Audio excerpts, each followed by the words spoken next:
আমরা যে বিষয়টা নিয়ে আলোচনা করতে বসেছি সেটা বেশ প্যাঁচানো, কিন্তু ভারতের হাজার হাজার অবসরপ্রাপ্ত মানুষের জন্য এটা একটা জীবন মরণের প্রশ্ন।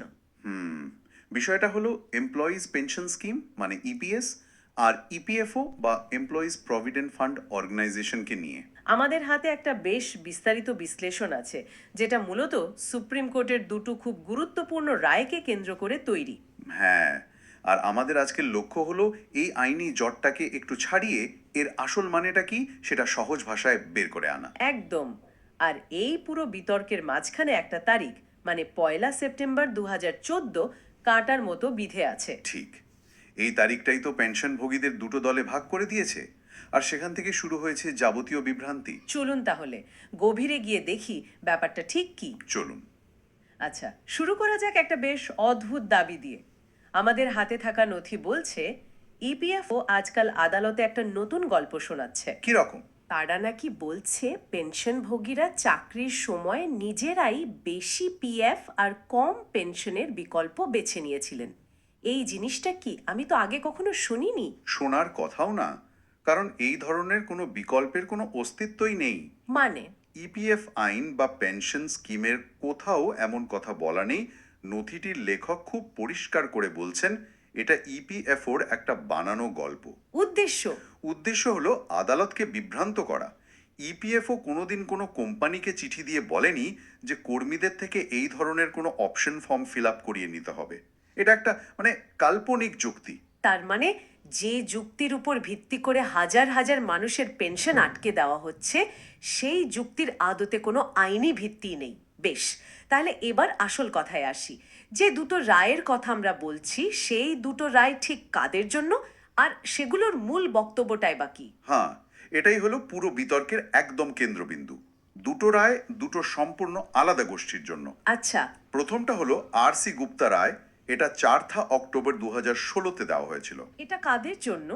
এটা সেই সব পেনশনভোগীদের জন্য যারা 1 সেপ্টেম্বর 2014-র আগে অবসর নিয়েছেন। এই রায়ের মূল সিদ্ধান্ত বা রেশিও ডেসিডেন্ডি হলো। আচ্ছা, রেশিও ডেসিডেন্ডির এই আইনি শব্দটার সহজ মানে কি? রেশিও ডেসিডেন্ডি এর সহজ মানে হলো আদালত ঠিক কোন যুক্তির ভিত্তিতে এই সিদ্ধান্তে পৌঁছালো। আচ্ছা। এক্ষেত্রে মূল যুক্তিটা ছিল খুবই সরল। উচ্চ বেতনের ওপর ভিত্তি করে বেশি পেনশনের বিকল্প বেছে নেওয়ার জন্য ইপিএফও কোনো শেষ তারিখ বা কাট অফ ডেট চাপিয়ে দিতে পারে না। মানে দরজাটা সবসময় খোলাই ছিল।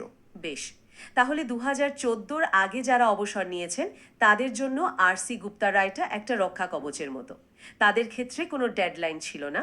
কিন্তু যাদের গল্পটা 2014 সালের পর শুরু হচ্ছে, তাদের ক্ষেত্রে তাদের জন্য পরিস্থিতিটা আরো জটিল। সুপ্রিম কোর্ট কি বলল তাদের ব্যাপারে? ঠিক ধরেছেন, তাদের জন্য এলো দ্বিতীয় রায়টি, সুনীল কুমার রায়। এটা 4 নভেম্বর 2022-এ দেওয়া হয়। আর এটা কাদের জন্য? এটা তাদের জন্য যারা 1 সেপ্টেম্বর 2014-র পরে অবসর নিয়েছেন বা তখনও চাকরি করছিলেন। আচ্ছা। মজার ব্যাপার হলো এই রায়টিও কিন্তু আর.সি গুপ্তা রায়ের মূল ব্যাখ্যাকে সমর্থন করেছে, কিন্তু সাথে কিছু নতুন শর্ত আর নির্দেশিকা যোগ করে দিয়েছে। কোথায়? এর বিখ্যাত প্যারাগ্রাফ 44-এ বিস্তারিত বলা আছে। তার মানে আমাদের হাতে দুটো স্পষ্ট দল আছে, প্রাক 2014 আর 14 পরবর্তী, আর তাদের জন্য দুটো আলাদা রায়। কিন্তু নথি বলছে সমস্যাটা হচ্ছে কারণ ইপিএফও এই দুটোকে ইচ্ছে করে গুলিয়ে ফেলছে। একদম। এখানে একটা বিষয় আমাকে সবচেয়ে বেশি অবাক করছে। নথিটি বলছে যে ইপিএফও নাকি আর.সি. গুপ্তারা এটা শুধু মেনেই নেয়নি, রীতিমতো কার্যকর করে ফেলেছিল। আমি কি ঠিক পড়ছি? আপনি একদম ঠিক পড়েছেন। তাহলে তো পুরো বিতর্কটাই অন্যদিকে মোড় নিচ্ছে। ঠিক কি ঘটেছিল তখন? হ্যাঁ, আর এখানেই গল্পের সবচেয়ে নাটকীয় মোড়। এর একটা লম্বা ইতিহাস আছে। ইপিএফও প্রথমে কেরালা হাইকোর্টের রায়ের বিরুদ্ধে সুপ্রিম কোর্টে 8টা স্পেশাল লিভ পিটিশন বা এসএলপি দাখিল করেছিল। সবগুলোই খারিজ হয়ে যায়। আর সেই এসএলপি খারিজ হবার পরে কি ইপিএফও এই রায় কার্যকর করার সিদ্ধান্ত নেয়? হ্যাঁ, সুপ্রিম কোর্টে হেরে যাওয়ার পর 19 ডিসেম্বর 2016 ইপিএফওর সেন্ট্রাল বোর্ড অফ ট্রাস্টিজ মানে সিবিটি তাদের 215তম মিটিংয়ে সিদ্ধান্ত নেয় যে আর.সি গুপ্তা রায়কে সবার জন্য কার্যকর করা হবে। তারপর? সেই সিদ্ধান্তের ভিত্তিতে 23 মার্চ 2017 ইপিএফও একটা সার্কুলার জারি করে। আর সেই সার্কুলারের ফলে কি হলো? অবিশ্বাস্য ব্যাপার, সেই সার্কুলারের ভিত্তিতে ভারত জুড়ে 24,672 জন পেনশনভোগীর পেনশন তাদের আসল উচ্চ বেতনের ভিত্তিতে সংশোধন করা হয়। 24,000-এরও বেশি? হ্যাঁ, এদের মধ্যে অনেকেই 12 থেকে 17 বছর ধরে এই সংশোধিত উচ্চ পেনশন পাচ্ছিলেন। ভাবুন একবার, একজন 70-75 বছর বয়সী মানুষ যিনি বছরের পর বছর ধরে একটা নির্দিষ্ট আয় পাচ্ছেন, তার উপর ভিত্তি করে নিজের চিকিৎসা বা অন্যান্য খরচ চালাচ্ছেন। এবং হঠাৎ করে একদিন তার সেই আয় বন্ধ হয়ে গেল। কিন্তু কিভাবে? ইপিএফও তো নিজেই রায়টা কার্যকর করেছিল। ঠিক তাই, 20 মার্চ 2021 তারিখে ইপিএফও হঠাৎ করে একটা চিঠি দিয়ে জানায় যে 2017 সালের সার্কুলারটিকে স্থগিত বা ইন অ্যাবেয়েন্স রাখা হলো। কেন? কারণ হিসেবে দেখালো যে সুনীল কুমার মামলাটি তখন বিচারাধীন ছিল। আর তারপর সুনীল কুমার রায়ের পর 1 জানুয়ারি 2023 থেকে ইপিএফও এই 24,672 জন মানুষের উচ্চ পেনশন পুরোপুরি বন্ধ করে দেয়। আর তাদের পুরনো কম পেনশনে ফিরিয়ে নিয়ে যায়। একদম। এটা তো সাংঘাতিক। কিন্তু যে অতিরিক্ত টাকাটা ইপিএফও এই মানুষগুলোর থেকে নিয়েছিল উচ্চ পেনশনের জন্য, সেই টাকার কি হলো? সেটাই তো সবচেয়ে বড় প্রশ্ন। সেই টাকাটা এখনো ইপিএফওর কাছেই জমা আছে। মানে তারা পেনশন কমিয়ে দিয়েছে, কিন্তু অতিরিক্ত নেওয়ার টাকা ফেরত দেয়নি। না, দেয়নি। তাহলে ব্যাপারটা দাঁড়ালো যে ইপিএফও নিজের সিদ্ধান্তেই উচ্চ পেনশন চালু করে, প্রায় 25,000 মানুষের থেকে টাকা নেয়, বছরের পর বছর ধরে পেনশন দেয়, এবং তারপর হঠাৎ করে সেই সিদ্ধান্ত থেকে সরে আসে, কিন্তু টাকাটা নিজের কাছেই রেখে দেয়। এটা শুধু অদ্ভুত নয়, এটা বেশ উদ্বেগজনক। এখানে একটা স্বাভাবিক প্রশ্ন মাথায় আসে, যেটা ইপিএফও হয়তো আদালতে বলছে, যদি উচ্চ পেনশনের বিকল্প সত্যিই ছিল, তাহলে কর্মীরা চাকরির সময় কেন সেই বিকল্পটা বেছে নেননি? খুব ভালো প্রশ্ন, আর এর উত্তরটাও বেশ চমকপ্রদ। কিরকম? কর্মীরা বিকল্প বেছে নিতে পারেনি কারণ ইপিএফও নিজেই সেই দরজাটা বন্ধ করে রেখেছিল। মানে ঠিক বুঝলাম না। 1 ডিসেম্বর 2004 তারিখে ইপিএফও একটা প্রশাসনিক সার্কুলার জারি করে। সেই সার্কুলারে বলা হয় উচ্চ বেতনের ওপর পেনশনের জন্য টাকা জমা দেওয়ার একটা শেষ তারিখ আছে। ও আচ্ছা। এই একটা সার্কুলারের মাধ্যমে কার্যত উচ্চ পেনশনের বিকল্প বেছে নেওয়ার সুযোগটাই বন্ধ হয়ে যায়। কিন্তু ইপিএফওর দিক থেকে ভাবলে তারা কি বলতে পারে না যে একটা নির্দিষ্ট সময় পর এই বিকল্প বন্ধ করে দেওয়াটা প্রশাসনিক শৃঙ্খলার জন্য জরুরি ছিল? না হলে তো বিষয়টা অনন্তকাল ধরে চলতেই থাকতো। সেটা একটা যুক্তি হতে পারত যদি না ইপিএফও নিজেই পরে তাদের ভুল স্বীকার করত। ভুল স্বীকার করেছিল? হ্যাঁ, 22 নভেম্বর 2006 তারিখের একটা সার্কুলারে ইপিএফও ভাইকেরিয়াস লায়াবিলিটি বা পরোক্ষ দায়ের কথা মেনে নেয়। এর মানে কি? এর মানে হলো তারা স্বীকার করে যে বিভাগীয় কোনো ভুলের জন্য পেনশনভোগীদের সুবিধা থেকে বঞ্চিত করা যাবে না। অর্থাৎ দরজাটা যে ভুলভাবে বন্ধ করা হয়েছিল সেটা তারা এক প্রকার জেনেই রেখেছিল। বাহ! তার মানে তারা নিজেরাই স্বীকার করছে যে ভুলটা তাদের। তাহলে তো আর কোনো প্রশ্নই থাকে না। এই বন্ধ জানালাটা আবার কবে খুললো? এই বন্ধ জানালা আবার খোলা হয় সেই 23 মার্চ 2017 তারিখের সার্কুলার জারির পর। যখন আরসি গুপ্তা রায়ের বাস্তবায়ন শুরু হয়। একদম। সুতরাং কর্মীরা যে তাদের চাকরির সময় এই বিকল্প বেছে নিতে পারেননি তার দায় সম্পূর্ণভাবে ইপিএফওর। পরিষ্কার। তাহলে এখন গোলমালটা ঠিক কোথায় হচ্ছে? ইপিএফওর নতুন সুনীল কুমার রায়ের কোন অংশটিকে ভুলভাবে ব্যাখ্যা করছে বলে আমাদের হাতে থাকা নথিটি দাবি করছে? মূল সমস্যাটা হচ্ছে সুনীল কুমার রায়ের প্যারাগ্রাফ 44 এর ভুল প্রয়োগ নিয়ে। আচ্ছা। এই রায়ের প্যারাগ্রাফ 44-এর 4I খুব পরিষ্কারভাবে বলছে যে এর পরের উপ অনুচ্ছেদগুলো মানে সাব প্যারাগ্রাফস শুধুমাত্র বর্তমান সদস্যদের বা প্রেজেন্ট মেম্বারসের জন্য প্রযোজ্য। বর্তমান সদস্য বলতে কাদের বোঝানো হচ্ছে? যারা 2014 সালের 1 সেপ্টেম্বরের পর অবসরে গেছেন বা কর্মরত ছিলেন তারা? একদম ঠিক। কিন্তু ইপিএফও কি করছে? তারা প্যারাগ্রাফ 44-এর একটি অংশ প্যারাগ্রাফ 44V যেটা বলছে যে যারা বিকল্প প্রয়োগ না করে 2004-এর আগে অবসর নিয়েছেন তারা উচ্চ পেনশনের জন্য যোগ্য নন। সেই নির্দেশিকাটি প্রাক 2014 অবসরপ্রাপ্তদের উপরও জোর করে চাপিয়ে দিচ্ছে। ঠিক তাই। কিন্তু এটা তো স্ববিরোধী শোনাচ্ছে। যদি পুরো প্যারাগ্রাফ 44 শুধুমাত্র 2014 পরবর্তী সদস্যদের জন্য হয়, তাহলে এর একটা অংশ কিভাবে 2014 পূর্ব অবসরপ্রাপ্তদের ওপর প্রযোজ্য হতে পারে? আমার তো মাথা ঘুরছে। এখানেই তো আসল কারসাজিটা হচ্ছে।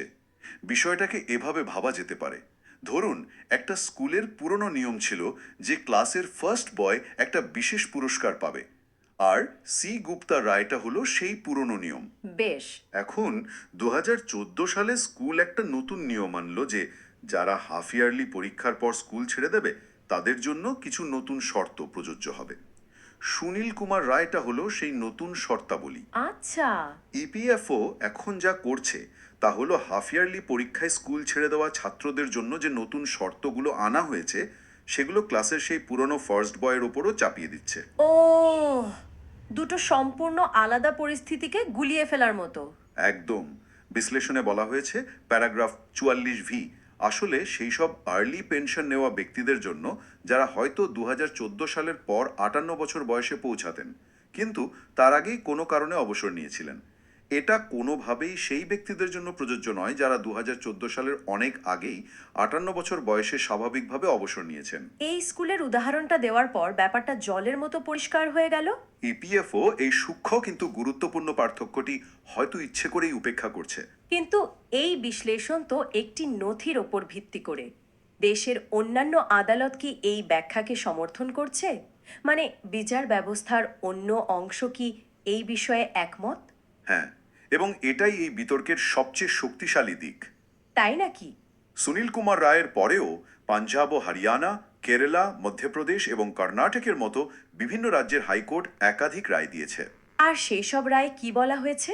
প্রত্যেকটি রায়ে আদালতগুলো ইপিএফওর এই যুক্তিকে খারিজ করে দিয়েছে। তার মানে একাধিক হাইকোর্ট স্পষ্ট করে দিয়েছে যে প্রাক 2014 অবসরপ্রাপ্তদের জন্য আর.সি. গুপ্তা রায়টি প্রযোজ্য হবে, সুনীল কুমার রায়ের প্যারাগ্রাফ 44 নয়।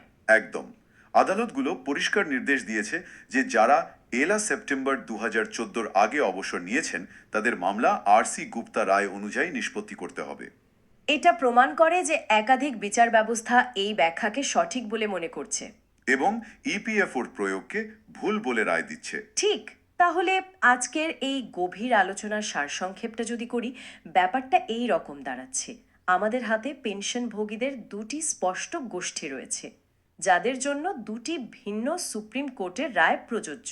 হ্যাঁ, একটি হলো আর.সি. গুপ্তা রায়, যা 2004-এর আগে অবসর নেওয়া ব্যক্তিদের জন্য। আর অন্যটি হলো সুনীল কুমার রায়, যা 2004-এর পরে অবসর নেওয়া বা কর্মরত ব্যক্তিদের জন্য। ঠিক।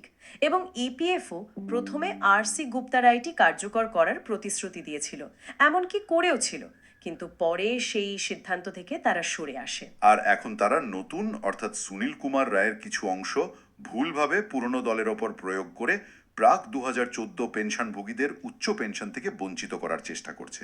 হ্যাঁ, আর সবচেয়ে গুরুত্বপূর্ণ বিষয় হলো দেশের বিভিন্ন হাইকোর্টের সাম্প্রতিক রায়ও এই পেনশনভোগীদের পক্ষে যাচ্ছে এবং ইপিএফওকে আর.সি. গুপ্তা রায় মেনে চলার কথাই বলছে। একদম। সবশেষে শ্রোতাদের জন্য একটা চিন্তার খোরাক রেখে যাই। এই নথিতে প্রমিসরি এস্টোপেল আর লেজিটিমেট এক্সপেকটেশনের মতো কিছু আইনি নীতির কথা বলা হয়েছে। কঠিন শব্দ। কঠিন শব্দগুলোর আড়ালে যে সহজ ধারণাটা লুকিয়ে আছে তা হলো বিশ্বাস এবং প্রত্যাশা। মানে যখন সরকার বা কোনো সরকারি সংস্থা কোনো প্রতিশ্রুতি দেয় তখন সাধারণ মানুষ তাকে বিশ্বাস করে। ঠিক তাই। এখন আইনি মারপ্যাচের বাইরে গিয়ে ভাবুন, যখন একটি সরকারি সংস্থা হাজার হাজার মানুষের কাছ থেকে বছরের পর বছর ধরে উচ্চ হারে টাকা নেয়, তাদের পেনশন বাড়িয়ে দেয়, আর সেই মানুষগুলো সেই আয়ের ওপর নির্ভর করে তাদের বাকি জীবনের পরিকল্পনা করে, তারপর হঠাৎ সেই সংস্থাটি নিজের সিদ্ধান্ত থেকে সরে আসে, তখন সেই মানুষগুলোর প্রতি তাদের নৈতিক দায়বদ্ধতা কতটা থাকে? বিশেষ করে যখন সেই মানুষগুলো তাদের জীবনের শেষ পর্যায়ে 70 বা 80-র কোঠায়। একদম। প্রশ্নটা হলো, একটা প্রশাসনিক সিদ্ধান্ত বদল কখন নিছক একটা নিয়ম পরিবর্তন না থেকে একটা বিশ্বাস ভঙ্গের সামিল হয়ে দাঁড়ায়? এই প্রশ্নটা নিয়ে আমাদের সবাইকে হয়তো ভাবার সময় এসেছে।